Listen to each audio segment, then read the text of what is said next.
É o seguinte, galera. Olha essa notícia. Olha essa notícia. Diretora de escola da Flórida é demitida após mostrar a escultura de Davi para alunos. O que aconteceu foi que a professora mostrou uma escultura do... Não foi essa foto, essa... A estátua. É a estátua. Fica dentro da academia em Florença. E tem uma cópia dela que fica no meio de uma praça. Na cidade. Em Florença. Tipo assim, todo mundo da cidade vê, entendeu? Independente da sua idade.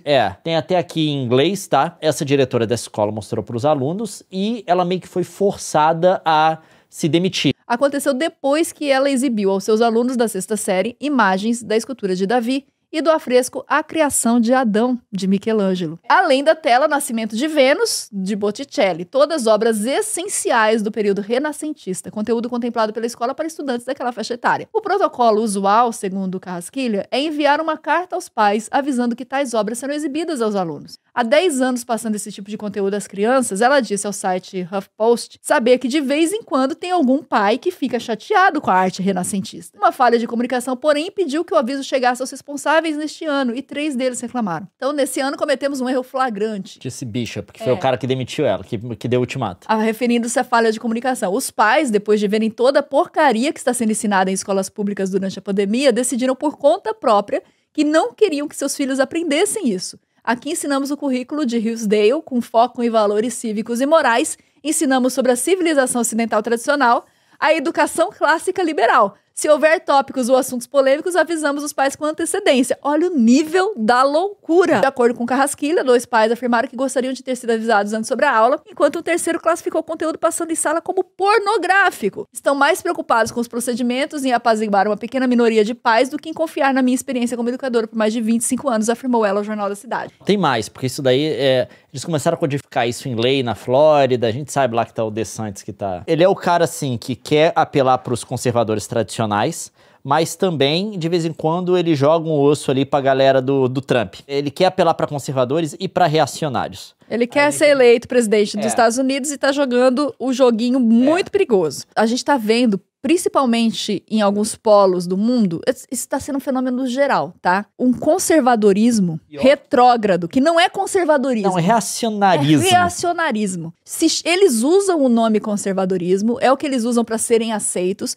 mas na prática é um reacionarismo burro. Qual que é a diferença de um conservador para um reacionário dentro do espectro da direita? Falando do conceito, tá, gente? Conceito, não da prática. Conservador é basicamente aquele cara que não quer que as coisas mudem, né? Ou que mudem devagar. Mudem devagar. É aquele cara que, tipo assim, tudo que a gente tem hoje em dia é meio que são coisas que contribuem para o funcionamento do tecido social. A gente não pode ir mudando as coisas sem avaliar direito, porque pode romper esse tecido. Esse é o pensamento do conservador clássico. Nas quais a sociedade se baseia. Só que tem um reacionário que é o cara que ele quer voltar a sociedade para um passado, mas é para um passado que não existe. Um passado ilusório. Como é, por exemplo, o caso dessas pessoas que acham que o Renascimento é pornográfico porque eles têm essa visão do passado conservador deles, na cabeça deles, essa ilusão, que é uma coisa que não existiu de fato. Por exemplo, dentro do movimento renascentista, a gente está falando isso daqui de vários séculos atrás. A reprodução da nudez humana, dependendo do contexto, ela era permitida, ela era socialmente aceita. Mesmo para setores mais conservadores da época... A Capela Sistina fica dentro do Vaticano.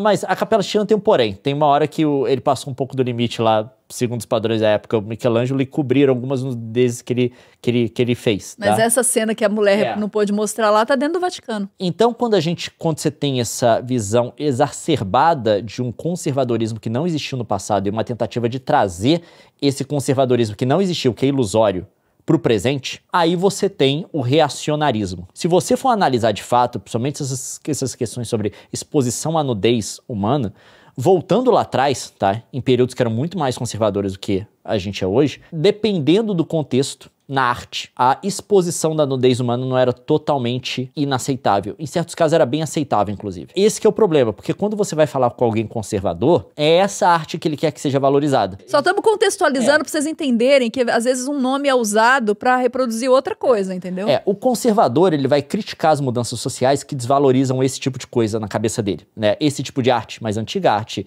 clássica, renascentista, enfim. Agora, você tem essa coisa do reacionário, que é o seguinte, ele imagina um passado... Delirante. Nesse passado dele, tipo assim, qualquer manifestação de nudez era proibido.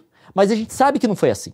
tá? Vai em Florença, a gente sabe que não foi assim. Vai no Vaticano, a gente sabe que não foi assim. É fato que não foi assim. Mas ele imagina como se fosse e ele quer trazer isso pro presente. Na marra. Então as coisas do presente que divergem disso, ele ataca. Ataca até você ensinar arte renascentista na sala de aula. Na escola para crianças da 6ª série. Esse é um aspecto. Isso é um corte, assim, muito simplificado, tá?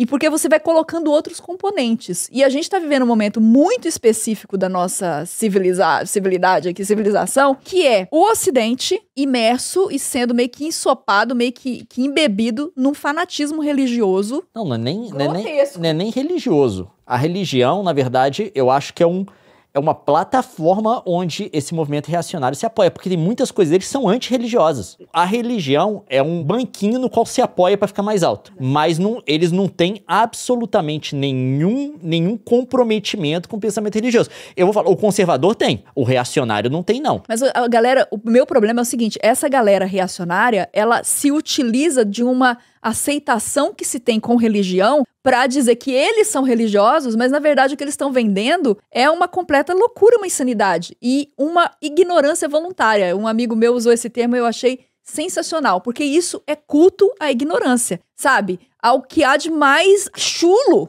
né? É chulo, porque na verdade o pai que pronuncia que a estátua do Davi de Michelangelo é pornográfica, esse homem tem problema, gente. Ele tem problema com a sexualidade dele, obviamente, explicitamente. A galera da psicologia aí que me ajude. É uma pessoa que não tem a relação dele com a sexualidade bem resolvida, porque ele vê como um tabu e ele vê em tudo. E a gente tá vendo isso se manifestar não só com relação a aspectos de sexualidade. A gente tá vendo uma confusão das pessoas encontrarem e vilanizarem posicionamentos políticos como se fossem ideologia. Meu Deus, é comunismo. A gente já falou isso várias vezes e parece pra mim que eu tô me repetindo. Não é só sobre sexo. O discurso do sexo, ele é muito apelativo porque nenhum pai quer que seu filho seja sexualmente...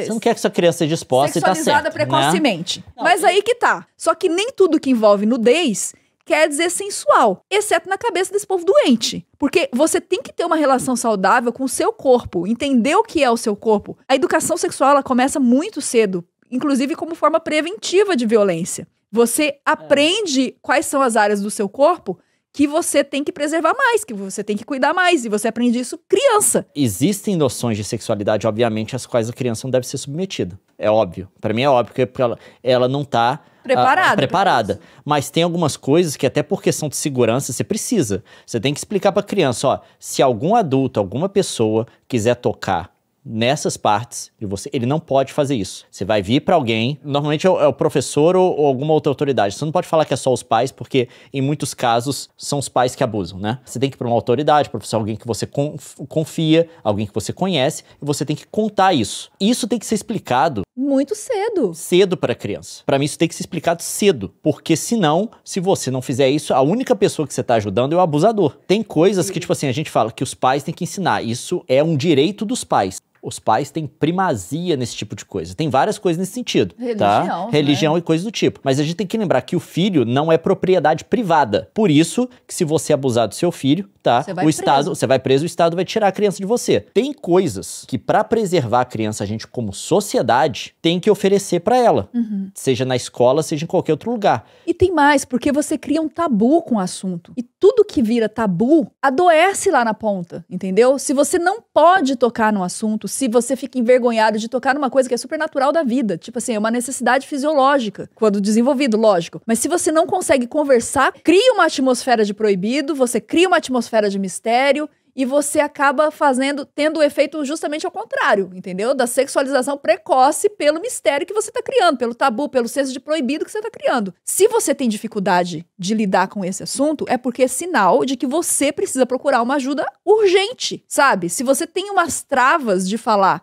de algo que faz parte da vida, procura uma terapia, porque talvez você tenha sido reprimido lá atrás. Esse pai que viu pornografia na estátua de Davi precisa urgentemente de um tratamento. É uma pessoa que tem problema. E o problema é que toda discussão sempre a galera parte pra uma coisa assim, como se fosse um detalhe procedimental. Não foi porque ela mostrou, mas porque ela devia avisar pros pais e não avisou. Não, tipo assim, a gente tem que chegar à conclusão que, tipo, aprender sobre renascimento É básico. é básico, é uma coisa sobre as quais os pais não devem ser questionados. Não devem ser perguntados. É, a mesma coisa, você não vai perguntar pro pai, você deve ensinar a criança a ler e escrever, né? Eu vou ensinar 1 mais 1 aqui, pode? Você começa a ceder essas coisas para pessoas que não têm condição de avaliar isso, você vai entrando num profundo buraco negro no ninho de minhoca aqui, porque a coisa tá piorando. É uma coisa que entra meio que naquela paranoia, né? Isso vira um treco paranoico mesmo. Aconteceu isso dessa moça. Uma mãe.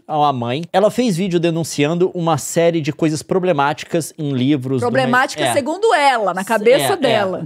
De livros da Leiturinha, que é se eu não me engano, um clubinho de livro, que se assina, eles mandam todo mês, alguma coisa assim, um livro para criança. E ela falou que cancelou porque ela viu coisas problemáticas que estavam tentando doutrinar as crianças e coisas do tipo. Até onde eu sei, isso daqui foi publicado por ela, tá? Tem um primeiro livro que fala sobre o filho de um garoto negro, filho de pais negros, né? E ela fala, problema número 1, criança que dorme na cama com os pais. Porque tá dizendo aqui no texto, todos os dias, Quinzinho acorda bem cedo e antes de o relógio despertar, corre para a cama dos pais. Tipo assim, tem um problema de entendimento aqui, que até onde eu entendi, ele não tá dizendo claramente que a criança vai dormir com os pais, mas tipo assim, que a criança, logo que acorda, quer dizer, a criança já acordou, ela corre pra chamar os pais antes do relógio, inclusive. Eu fazia isso. E mesmo que criança que durma com os pais é muito comum criança dormir com os pais, em várias culturas, inclusive, enfim, até uma determinada idade é comum você esperar que a criança fique na cama dos pais, né? Número 2, inversão de papéis. É o pai do Quinzinho que prepara o café da manhã e o ajuda a colocar o uniforme, organiza a mochila e penteia os cabelos. Essa mulher viu problema nisso. Ela tá problematizando essa situação. E na cara dela, ela tá falando que isso daí o livro estaria passando uma mensagem de uma ideologia que é esquerdista, que é comunista, que é não sei o quê, e que isso estaria influenciando negativamente a filha dela. Qual que é a mensagem? Pai que ama seu filho e que tá cuidando dele. Eu lembro, meu pai arrumava o café da manhã. Meu pai fazia minha merenda pra escola. Não, é porque meu pai tinha esse negócio que ele tinha medo de eu não crescer, aí acordava de manhã, tinha ovo mexido, pão, sucrilhos e um copo de sustagem. Até hoje, se eu fechar o olho... Você lembra do café da manhã? Eu sinto o gosto do sustagem. Porque eu tinha que virar aquele, não, toma, não, só pode sair depois de tomar. Minha mãe tinha que tomar banho, tinha que trocar a gente, tinha que se maquiar, tinha que se arrumar. Enquanto isso, meu pai fazia o café. E ele fazia a merenda também pra gente levar pra escola. O meu lanche que eu levava pra escola, quem preparava era o meu pai. Meu pai, que é homem, que era retificador de motores, sabe? Que trabalhava no pesado, mas que pras filhas dava carinho. Qual que é o problema da cabeça desse povo, gente? O que tá acontecendo na cabeça desse povo? 3. Forçando a barra. Sara nem sabe o que é racismo com 6 anos. Ela nunca nem presenciou algo desse tipo. Por que eu deveria mostrar uma realidade distante da maturidade dela ainda? Quinzinho é apelido de Joaquim. Ele é um menino negro. Se quiser achar a cor dele na sua caixa de lápis de cor, é só procurar por marrom intenso. Mas pode chamar de cor de pele também. Qual que é o problema desse texto? Conta pra mim, qual que é o problema? Não tá falando nenhuma mensagem, não tem nenhuma mensagem explícita antirracista. Ele não tá dizendo, porque tinha isso também, eu sempre vi problema com isso, que tinha o tal do bege, que chamavam de cor de pele. Eu tinha um problema seriamente por causa do meu daltonismo, porque eu olhava, pra mim parecia rosa. Aí tipo assim, não, as pessoas não são rosa. E depois eu fui entender também a dinâmica social do treco também, que você identificar automaticamente cor de pele. Como ser claro, né? Claro, mas ele não tá falando aqui que você não pode chamar isso de cor de pele. A outra também é cor de pele. Todas essas cores, que na verdade são várias variações de laranja, tá? Porque a matiz da pele humana, independente de se for escura ou clara, é laranja. Ele tá falando, isso também é cor de pele. Pra mim, essa mulher problematizar isso... Porque quem veria problema nisso? Tem mais, piora. Mais uma vez desnecessário. Na floresta preservada, moram milhões e milhões de árvores. É isso que tá escrito, né? Que por sua vez abrigam ninhos, frutos e sementes. Ela não gostou da floresta preservada. Na nossa época, isso nem era. Tipo assim, a gente tem que preservar a natureza, todo mundo. Todo mundo sabe que você precisa da natureza, né? Mas a gente pode discordar de como faz isso, né? Até entre as pessoas que são ambientalistas tem discordância, tem a galera do desenvolvimento sustentável, tem a galera que fala que não dá pra fazer, que tem que preservar, só deixar o treco lá sem ninguém mexer. Sabe? Tem discussões, mas todo mundo fala. Você tem que manter em pé. Precisamos deles. Não é um problema. Tipo assim, isso daqui não é algo partidário. Mas essa dona, ela tá problematizando isso como se fosse ruim. Ela cancelou a assinatura dos livros que poderiam dar uma formação humana pra filha dela. E ela simplesmente tá vetando essa criança de ter acesso a um conhecimento que é basal, fundamental, sobre o qual você constrói todo o seu outro conhecimento. E isso, assim, isso é um exemplo. A gente teve vários outros. Eu vi uma mulher me falando que na escola dela, uma mulher, uma mãe, eu não sei se era uma mãe ou uma aluna, eu sei que o caso estava estudando Frida Kahlo. Frida Kahlo é uma artista super importante, principalmente para a cultura latino-americana, brilhante a mulher e tal. E aí tava estudando a Frida Kahlo e teve uma reação de pais que acharam que aquilo era doutrinação porque a Frida Kahlo era comunista. Foi dito que a Frida Kahlo era comunista. Gente, a Frida Kahlo foi uma artista importante, um fato. Outro fato, ela era comunista e tá tudo bem, ela... Vamos lá. Vamos deixar uma coisa bem clara aqui para todo mundo. Existem pessoas que pensam diferente de você. E existem pessoas que pensam diferente de você que foram importantes para a história da humanidade. E se você estiver estudando coisas que pertencem à história da humanidade em algum campo, seja arte, seja política e coisa do tipo, você eventualmente vai ter que estudar sobre essas pessoas. O que você vai fazer agora? A gente não pode mencionar Da Vinci e Sócrates porque eles eram gays. Não pode, porque vocês não querem. Aquele filme Idiocracia, eu não sabia que ele ia virar um documentário quando eu assisti. Achei que era só uma ficção muito boba. Os caras estão transformando Idiocracia em documentário. Porque essa ignorância aqui que a gente tá vendo, que é repelente, eu tô vendo vocês falando, não, mas essa dona é doida, essa dona não sei o quê. Não, ela não é um caso isolado. Assim. Ela tá falando pra uma audiência e ela tem pessoas que estão dando Lá eco para o que ela tá falando. Teve uma mulher que foi demitida por conta de gente com esse tipo de pensamento. Todas essas discussões aqui, elas nascem de... Não é porque estou conservando porque eu quero proteger minha família. Não, gente. É porque tem preguiça mesmo. Tem preguiça de fazer leves questionamentos do porquê que isso incomoda tanto ela. Essa mulher aqui, por exemplo, ela não se pergunta por que incomoda tanto ela. E a gente tem um problema muito grande porque essas pessoas, elas querem construir um mundo em que pessoas que são homossexuais, que são da comunidade LGBTQIA+, ou que são negras, ou que são qualquer minoria, essas pessoas desse tipo aqui que não querem ler Frida Kahlo, que não querem a estátua do Davi, ou que não querem o livro do Leitoria, essas pessoas querem um mundo em que essas minorias não existam. Vamos ser sinceros? É uma galera que não tolera o pensamento diferente, que não tolera estilos de vida diferentes. Eles não toleram. Tanto é que eles não querem que suas crianças tomem conhecimento que esses mundos existam. E isso é muito perigoso, porque o nível dessa intolerância, quando se torna politicamente munida de ferramentas para impedir que essas minorias existam, eles executam. E é isso que me preocupa demais. Embora eu não faça parte dessas minorias, porque eu sou uma mulher hétero, cis, branca, eu sou minoria por ser mulher, mas só isso também. Eu estou, por não querer esse mundo doente dessa galera, também colocada na posição aqui de indesejada. E como a gente falou, a plataforma religiosa é usada para isso. O grande problema é que a gente está surgindo agora dentro da religiosidade do brasileiro, principalmente entre os meios cristãos evangélicos, que é essa noção de a piedade cristã, né, o cristão como piedoso, ele está sendo substituído pelo cristão como guerreiro cultural. Em vez de você ter que ser uma pessoa piedosa, ser uma pessoa que... Tá cuidando da sua vida e tentando cuidando se tornar da sua vida, aquela pessoa santo. Que tem que observar como se relaciona com outras pessoas, aquela pessoa que tem que observar o vocabulário que usa e coisas desse tipo, o seu comportamento diante dos outros, como você leva a sua vida, isso tudo está sendo substituído para o cristão como guerreiro cultural, que é o cara que se justifica na fé cristã a partir do momento que ele combate essas influências culturais perniciosas que ele acha. Na cabeça dele, Essa religião, é esse povo que entende a religião como exercício de poder e de opressão, que é responsável por demitir uma professora na Flórida. E eles são um grupo político. Eu acho que é isso que a gente precisa deixar muito claro, sabe? Então, assim, quando ela vem e fala da ideologia, porque a mulher do livro, eu tô falando da mulher do Leiturinha agora, porque na fala dela, nos posts dela, ela fala que a esquerda, né, o marxismo cultural está trazendo ideologia pra dentro. Quando, na verdade, o que acontece é que a recusa de tudo que é diverso, de tudo que é divergente,